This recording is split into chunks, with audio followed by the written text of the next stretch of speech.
December 23, 2024. My phone buzzed during a conference call with our Singapore office. Jordan, we need to talk about New Year's. My brother Marcus's voice carried that particular tone, the one reserved for explaining why I wasn't quite good enough for something. I muted my video. What's up? So, Vanessa and I are hosting this year. Really stepping it up. We rented the penthouse at the Sterling, hired a private chef, the whole thing. He paused. My boss Derek Chin is coming. You know, the regional VP I've been telling you about? The one who's probably promoting me to director next quarter. That's great, Marcus. Congratulations. Right, so here's the thing. Another pause. Maybe you should skip this year. It would be awkward, you know? Derek's bringing his wife, they're super sophisticated. They summer in the Hamptons, winter in Aspen. And when people ask what you do, I kept my voice neutral. What about what I do? Come on, Jordan. You're an administrative coordinator at some government contractor nobody's heard of. No offense, but when everyone else is talking about their careers, their companies, their success, I just don't want the vibe killed. Mom and Dad are fine with it. Actually, Mom suggested it. Of course she did. You work in a cubicle, right? Like basic office work? Filing and scheduling. He didn't wait for an answer. Derek Chin oversees $340 million in cloud infrastructure projects. Vanessa just made partner at her law firm. My college roommate sold his startup for $80 million. Your job would just be embarrassing. Through my office window I could see the Washington Monument. My assistant knocked softly, holding up a folder marked classified top secret. I understand, I said quietly. You're not mad. No, Marcus. Have a great party. You're the best little brother. We'll do something in January, just us. Maybe grab burgers or something low-key. I ended the call and unmuted my video. Apologies, everyone. Where were we on the Malaysian government contract? Let me take you back 3 years to help you understand how we got here. I graduated MIT at 20 with degrees in computer science and electrical engineering. Not because I was some prodigy, I just tested out of prerequisites and took heavy course loads. While Marcus was pledging his fraternity and networking at Mixers, I was building quantum encryption algorithms in the lab. Marcus went to a state school. Good grades, better social life, excellent at managing impressions. After graduation he landed at CloudSync Solutions, worked his way up to senior solutions architect. Made decent money, probably $140,000 base, maybe $180,000 with bonuses. Bought a nice condo. Leased a BMW 5 Series. Mom loved reciting his achievements. Marcus just closed a deal with a Fortune 500 company. Marcus is being considered for director. Marcus takes such good care of Vanessa. They're looking at houses in Bethesda. When I graduated, Mom asked, "So what kind of job are you looking for? Something with good benefits? Maybe government work since you can't really handle corporate pressure." I'd already had 6 offers. Lockheed Martin wanted me for weapons systems. Northrop Grumman offered $180,000 starting for satellite communications. Google wanted me in quantum computing. Instead, I accepted a position at Cipher Dynamics, a defense contractor nobody's heard of because we don't advertise. My title: Administrative Coordinator, Technical Services Division. My actual job: designing unhackable communication systems for people whose names you'll never know. My starting salary: $240,000 base. Plus stock options. My security clearance level: TS/SCI with special compartmented access that meant I couldn't tell my family what I actually did. Or where I actually worked. Or who I actually worked for. Mom saw administrative coordinator and stopped asking questions. Marcus saw government contractor and made assumptions about beige cubicles and GS7 pay scales. Dad saw that I didn't lease a flashy car or wear designer suits and decided I was still figuring things out. I didn't correct them. Partly because my NDA was ironclad. Partly because I was curious how long it would take them to ask real questions. 3 years later I had my answer: they never would. By age 23, I designed the encryption protocol now used by the State Department for classified diplomatic communications. The contract was worth $53 million over 5 years. My bonus alone was $3.2 million. I bought a house. Not in the suburbs. A restored Victorian in Georgetown that I purchased through an LLC. Paid cash. Property records showed DK Holdings LLC as the owner. My family never knew. I drove a 7-year-old Honda Civic. Wore clothes from J.Crew and Uniqlo. Kept my head down. At family dinners, Marcus would talk about his latest deal, his upcoming promotion, his boss Derek who was grooming him for leadership. Mom would ask pointed questions. How much was that contract worth, Marcus? How many people will you supervise as director? Then she'd turn to me. And Jordan still doing, what was it? Administrative work. Coordination, I'd say. Yes. Well, everyone contributes in their own way. Dad would jump in. I heard government contractors have good health care. Probably great for someone who needs stability. Someone who needs stability. Translation. Someone who couldn't cut it in the real world. Last Thanksgiving, Marcus brought Derek Chin to dinner. Derek was exactly what you'd expect. Sharp suit, firm handshake, commanding presence. He'd spent 20 minutes discussing CloudSync's expansion strategy, their new partnership with Microsoft, the innovation pipeline. And you, Jordan? Derek had asked politely. What do you do? I work for a government contractor. Technical coordination. That particular that meant the conversation was over. Important work, I'm sure. Marcus had actually winked at Derek. A wink that said, yeah, my little brother's not quite at our level. I'd excused myself, went to the bathroom and checked my phone. Email from the Director of National Intelligence. Protocol approval confirmed. Deployment to all agencies by Q1. Exceptional work. I'd washed my hands and returned to hear Marcus explaining to Derek why some people are built for entrepreneurship and leadership, others are better suited for supporting roles. December 24th, Christmas Eve. The family gathered at my parents' house in Silver Spring. Marcus arrived in his leased BMW with Vanessa, both dressed like they were attending a yacht club dinner rather than a family holiday. Jordan. Mom hugged me. I'm so glad you understood about New Year's. Marcus explained. He did. It's just, Derek is very important to Marcus's career. And you know how these corporate types are. They judge you by association. Having someone there who's just doing basic administrative work. I understand, Mom. Dad clapped me on the shoulder. Maybe next year you'll have something better to talk about. Have you thought about going back for an MBA? Marcus's connections might be able to help you get into a decent program. Marcus's connections. I had 3 graduate degrees I'd never mentioned. MIT had offered me a full doctorate with funding. I turned it down for the job. Dinner was the Marcus show. His upcoming promotion.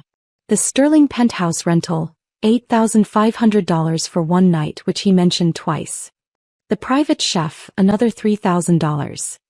Derek Chen's importance, mentioned at least 8 times. The guest list, all high achievers naturally. We even hired a professional photographer, Vanessa added, for social media. You know how important personal branding is. I'd nodded along, eating turkey, letting them perform. After dinner, Marcus pulled me aside. You're really okay with skipping New Year's? Absolutely. Because I can feel you being weird about it. I'm not being weird, Marcus. I hope you have a great time. He studied my face. You know what your problem is. You never pushed yourself. You took the safe route, government job, steady paycheck, no ambition. Look at me, I took risks, networked, climbed the ladder. That's the difference between us. I could have told him that the government contractor nobody's heard of had $2.8 billion in active contracts. That my current project was designing the communication infrastructure for a classified satellite network. That my stock options were worth $12 million investing next quarter. Instead I said, you're probably right. He'd smiled, satisfied. I'm telling you this because I care. Maybe the new year is when you finally push yourself. December 31st. While Marcus hosted his party at the Sterling I worked, our Singapore office needed approval on protocol modifications. There was a deadline issue with the Australian Defence Force contract. And I had a board meeting scheduled for January 3rd that needed preparation. Yes, board meeting. Because 2 years ago, Cipher Dynamics had promoted me to Chief Technology Officer. At 23, I became the youngest C-suite executive in the defense contracting sector. My salary jumped to $480,000 base. My total compensation package, including stock and bonuses, was $2.1 million annually. I also joined the board of directors. Not as an observer. as a voting member with equity stake. I hadn't told my family. Partly because of the security clearances, I genuinely couldn't discuss most of my work. Partly because I was conducting an experiment. How long could successful people who claimed to love me remain completely incurious about my actual life? 3 years. The answer was 3 years. At 11:47 p.m. my phone buzzed. Marcus from the party. Happy almost New Year, bro. Sorry you couldn't make it. Derek just said I'm definitely getting director. Best night ever. I texted back. Congratulations. Well deserved. At midnight I toasted with my cat, reviewed the Malaysian contract one more time and went to bed. January 2nd. My assistant Sarah knocked on my office door. Your 2 p.m. is here early. Derek Chin from CloudSync Solutions. I looked up from the classified brief I was reviewing. Derek Chin. Sir. He's your brother's boss, right? He seemed anxious when he saw the board meeting agenda and realized you're the CTO he'd be presenting to. Give me 5 minutes. Offer him coffee. I pulled up CloudSync's file. They were pitching to become our cloud infrastructure vendor. A 3-year contract worth $127 million. Derek Chin was leading the pitch.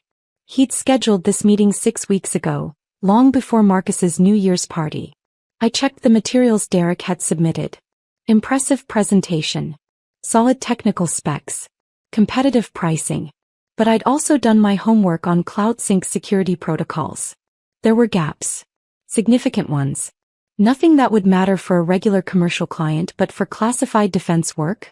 Unacceptable. I buzzed Sarah. Send him in. Derek Chin entered my office with the confidence of a man who'd closed deals with Fortune 500 companies. He wore a $3,000 suit, carried a leather portfolio, extended his hand with a practiced smile. Mr. Kim, thank you for... He stopped. His eyes went from my nameplate, Jordan Kim, Chief Technology Officer, to my face. The color drained from his skin. You're Marcus's brother. I am. I gestured to the chair. Please sit. I've reviewed your proposal. He didn't sit. He stood frozen, processing. The New Year's party, he said slowly. Marcus said his brother worked in. He said you were an administrative coordinator. I got promoted. To CTO. 2 years ago. Derek actually gripped the back of the chair for support. Marcus told me you worked in a cubicle. He said your job was embarrassing. He stopped himself. He said my job would kill the vibe at his party where you were the guest of honor? Derek's face went from pale to red. Mr. Kim, I didn't know. Marcus never mentioned that you were. Why would he? I'm just his little brother who took the safe route. No ambition, remember? I need to sit down. I let him. Poured water from the pitcher on my desk. Waited while he composed himself. Should we discuss your proposal? I asked. Mr. Kim, I'm so sorry. If I'd known that you were. Derek. I used my boardroom voice, the one that made generals listen. The party doesn't matter. Your proposal does. And unfortunately, I've identified 17 critical security vulnerabilities in your infrastructure design that make CloudSync unsuitable for classified defense contracts. His face fell further. 17. I turned my monitor so he could see my notes. Your encryption protocols are industry standard for commercial use. But we're not commercial. We handle communications that, if compromised, could destabilize governments. Your multi-factor authentication is good. Ours needs to be unhackable. Your data segregation is acceptable. We need absolute compartmentalization that your current architecture can't provide. Derek stared at the screen. We could modify. You'd need to rebuild from the ground up. The cost would eliminate your competitive pricing. And honestly, you don't have personnel with the security clearances required to even work on the modifications. He sat back. $127 million contract. Gone. I'm afraid so. Silence filled my office. Through the window, the winter sun glinted off the Potomac. Does Marcus know? Derek finally asked. What you actually do? No. Why not? He never asked. Derek processed this. He talks about you sometimes. Always with this condescension. My little brother's still figuring things out. Some people peak in school but can't handle the real world. We all thought, you were struggling. I know what you thought. Mr. Kim, I need to tell you something. Derek leaned forward. Marcus has been positioning himself for director. Part of his pitch to me was that he comes from a family of high achievers, that success is in his DNA. He specifically contrasted himself with you. Said having a brother who settled for mediocrity made him even more driven to excel. Used me as a cautionary tale. Perfect. He also, Derek continued, looking deeply uncomfortable, told me that he sometimes gives you career advice. Tries to inspire you to aim higher. He did mention an MBA program. Jesus. Derek put his head in his hands. Mr. Kim, Jordan, I'm so sorry. The way he talked about you at dinner, at the party, in the office. If I'd known you were a C-level executive at one of the most elite defense contractors in the country, you would have what? Treated me differently. I would have stopped him from being so publicly disrespectful to someone who's accomplished more by 23 than most people do in entire careers. I almost felt bad for Derek. He looked genuinely mortified. Here's what's going to happen, I said. I'm rejecting CloudSync's proposal. It's not personal. Your security architecture genuinely doesn't meet our requirements. I'll send you detailed notes on why. Maybe you can use them to improve for other clients. I understand. As for Marcus, that's between me and my family. What happened at your New Year's party, what he said in your office, that's not your responsibility. But the promotion he's expecting, is that based on merit or on assuming he'd bring in this contract? Derek winced. Partly the contract. He's good at his job, but landing Cipher Dynamics was going to be his big win. Proof he could close major deals. Then evaluate him on his actual merit, not on a contract he didn't close. Fair enough. Derek stood. For what it's worth, I think your brother is about to learn a very hard lesson about assumptions. January 3rd, 2 p.m. The quarterly board meeting. Our conference room seated 18. 15 board members, CEO Patricia Winters, CFO James Morton, and me. The room was designed to impress. Panoramic views, technology that cost more than Marcus's annual salary, furniture that whispered power. Patricia called the meeting to order. We'll start with Derek Chen's presentation, then move to contract approvals. Derek entered, saw me sitting at the head of the table in my board seat, and nodded professionally. He'd clearly processed everything overnight. Then Marcus walked in behind him. My brother was carrying Derek's materials, playing assistant. He wore his best suit, had a leather folder, looked ready to impress. He saw the board members. Saw the room. Saw Derek take a seat at the presentation end. Then he saw me. I watched his brain try to process it. His little brother Jordan. Sitting at the board table. In a $4,000 Tom Ford suit I'd bought specifically for board meetings. With a nameplate that read, Jordan Kim, C2 board member. The leather folder slipped from his hands. Marcus. Derek's voice was quiet. Why don't you wait outside? You said I could observe the pitch. You said it would be good experience for. Plans changed. Please wait outside. Marcus didn't move. He was staring at me like I was a hologram that might disappear. Hi Marcus, I said calmly. You work here? I do. You're on the board? I am. Patricia intervened. Mr. Kim, is there a problem? No ma'am. Derek, should we proceed? Derek's presentation was professional despite the circumstances. He acknowledged that CloudSync's current infrastructure didn't meet our security requirements. He thanked us for considering them. He accepted the rejection with grace. Marcus stood against the wall the entire time, face cycling through colors like a malfunctioning traffic light. When Derek finished, Patricia said, "Thank you for your time. Jordan will send detailed technical notes." As they left, Derek put a hand on Marcus's shoulder, guiding him out. My brother looked back at me once, his expression unreadable. The meeting continued. We approved the Malaysian government contract, $340 million over 7 years. Discussed the Australian Defence Force expansion. Reviewed my proposal for a new quantum-resistant encryption protocol that would cost $89 million to develop but could be licensed to allies for potentially $2 billion in revenue. Patricia asked me to stay after. That was your brother? Yes, ma'am. The one who told Derek you were an administrative coordinator? Word traveled fast. He wasn't wrong. I was an administrative coordinator. I just progressed. She smiled slightly. Jordan, you're the youngest CTO in defense contracting. You hold patents on encryption systems used by 14 allied governments. Your work is literally keeping people alive in war zones. And your family thinks you work in a cubicle. They never asked what I actually did.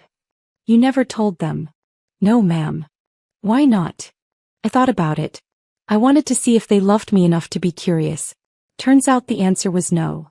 Patricia, who'd served as deputy director of the NSA before joining Cipher Dynamics, nodded slowly. My father told me women couldn't handle executive pressure.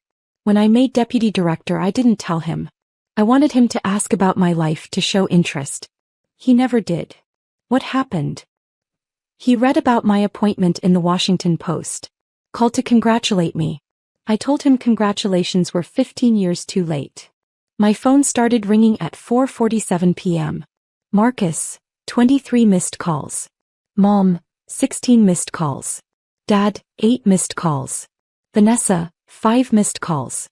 The voicemails were spectacular. Marcus, what the F you, Jordan? You're a CTO? You're on the board? Do you know what you just did to me? Derek is furious. He thinks I lied about you. Call me back. Mom, Jordan, Marcus is very upset. He says you embarrassed him in front of his boss. Why didn't you tell us about your job? We could have been so proud. Call me immediately. Dad, son, we need to talk about this situation with Marcus. He's saying you sabotaged his career. That can't be true, right? I didn't call back. Instead, I finished my work, had dinner with my actual friends, colleagues who knew exactly what I did and were impressed by it, and went home to my Georgetown house. At 9:30 p.m. my doorbell rang. Marcus stood on my porch, Vanessa behind him. He looked like he'd aged 5 years in 7 hours. We need to talk. I let them in. Vanessa immediately started examining my house. The original woodwork I'd restored, the art I'd collected, the furniture that cost more than her law firm's salary suggested she could afford. How long? Marcus asked. How long what? How long have you been CTO? How long have you lived here? How long have you been, whatever you are? CTO for 2 years. Lived here for 3. Been designing classified communication systems since I graduated MIT. MIT? You went to MIT? I did. Vanessa was looking at a photo on my bookshelf. Me with Patricia Winters and the Secretary of Defense at a White House ceremony. Is that the president? Former president. That was 2 years ago. Marcus sat down heavily. You let us think you were a failure. I let you assume. There's a difference. You never corrected us. Marcus, you never asked. In 3 years you never once said, "Hey Jordan, tell me about your actual work." You saw my title and made assumptions. You decided I was embarrassing. You uninvited me from New Year's because my job would kill the vibe. I didn't know. You didn't want to know. None of you did. It was easier to have a family failure to contrast yourselves against. I was your cautionary tale. Vanessa cut in. This is vindictive. You deliberately made Marcus look bad in front of his boss. No. Derek scheduled that meeting 6 weeks ago to pitch his company for a contract. I reviewed the proposal and rejected it based on technical security requirements that CloudSync cannot meet. That's my job. Marcus being there was coincidence. Bullshit, Marcus snapped. You knew he worked for Derek. You could have warned me, prepared me. Like you warned me before uninviting me from New Year's? Like you prepared me before telling Derek I was embarrassing? He had no answer for that. Here's what's actually happening, I continued. You're upset because your carefully constructed narrative just collapsed.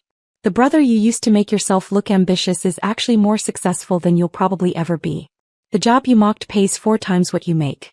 The life you assumed was mediocre is extraordinary. And you have to reconcile that with 3 years of condescension. Jordan.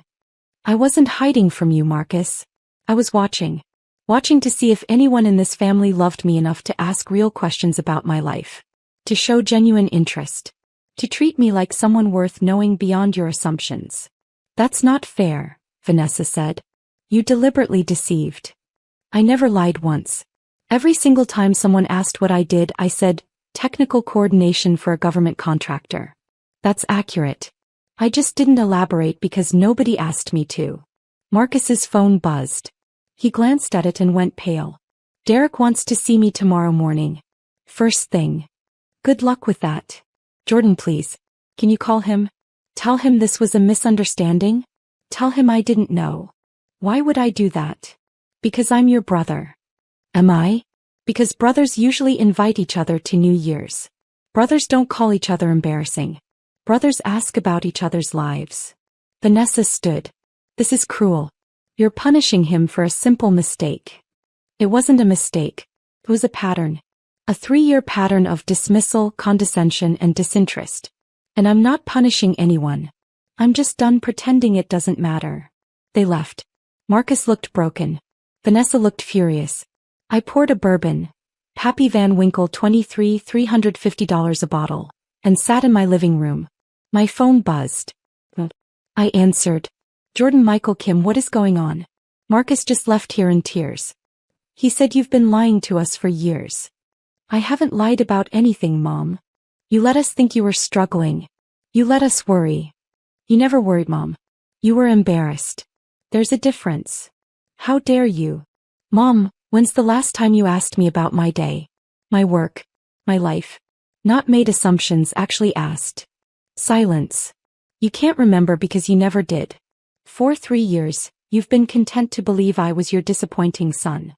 It made Marcus look better by comparison. It made you feel like at least one of your children lived up to your standards. That's not true. Then what do I do, Mom? Specifically, what is my job? You work for a government contractor. Administrative work. I'm the Chief Technology Officer of Cipher Dynamics. I design encryption systems for the US government and 14 allied nations. I hold 6 patents. I have a TS/SCI security clearance. I make $2.1 million a year. I've briefed the Secretary of Defense personally. I own a $3.7 million house in Georgetown. And none of you knew because none of you cared enough to ask. I could hear her crying. Jordan, please. We didn't know. If you'd just told us. I wanted you to want to know. I wanted you to see me as someone worth knowing. But I was never going to be Marcus. The charming one, the networker, the golden child. So you wrote me off. What do you want from us? Nothing, Mom. I genuinely want nothing. I have colleagues who celebrate my achievements. Friends who ask about my work. A life you know nothing about because you never asked. I'm done auditioning for a family that already decided I wasn't worth the effort. January 4th. Derek fired Marcus. Not for the lost contract, for misrepresenting himself. For using his failure brother as a narrative tool in his self-promotion. For creating an environment where Derek had participated in mocking someone who turned out to be a C-level executive at a company Derek wanted to do business with. It showed catastrophic judgment, Derek told me when he called to apologize again. And it made me complicit in disrespecting you. I can't have someone with that kind of judgment representing Cloud Sync. I felt nothing. No satisfaction. No revenge. Just nothing. Mom called 6 times. Dad called twice. Marcus sent 43 texts ranging from apologetic to furious to desperate. I didn't respond. January 15th. I was offered a position as Chief Innovation Officer at Lockheed Martin. $3.8 million total compensation. Equity stake. A role that would make me one of the most influential people in aerospace defense. I accepted. My letter of resignation from Cipher Dynamics was gracious. Patricia understood. Your family, she asked. What family? March 2025. Mom and Dad showed up at my house. I almost didn't answer the door. But curiosity won. Jordan. Mom looked smaller than I remembered. We've been trying to reach you. I know. Can we come in? I let them in. Dad stayed quiet while Mom talked. We were wrong. About everything. We made assumptions, we didn't ask questions, we took you for granted. You're right. We were proud of Marcus and embarrassed by what we thought was your failure. We're sorry. Okay. Okay? That's it. What else do you want me to say, Mom? We want another chance. We want to be part of your life. We want to know you. I looked at them. These people who'd raised me but never really seen me. Here's the thing about being invisible, I said. You get used to it. You build a life without witnesses. You learn that your achievements matter whether or not they're acknowledged. And eventually, you realize that needing validation from people who've proven they won't give it is a waste of time. So that's it. Dad finally spoke. You're just cutting us off? I'm not cutting you off. You're welcome to read about me in Defense News or Forbes. I'm sure my appointment at Lockheed will make the trades. But a relationship? That requires history, trust, mutual respect. We don't have that. We can build it, Mom insisted. Can we? Or do you just want access to my success now that you know about it? If I'd stayed, just an administrative coordinator, would you be here? Neither answered. That's what I thought. They left. Mom cried. Dad looked angry. I felt nothing. Forbes September 2026 issue, 30 under 30 in enterprise technology.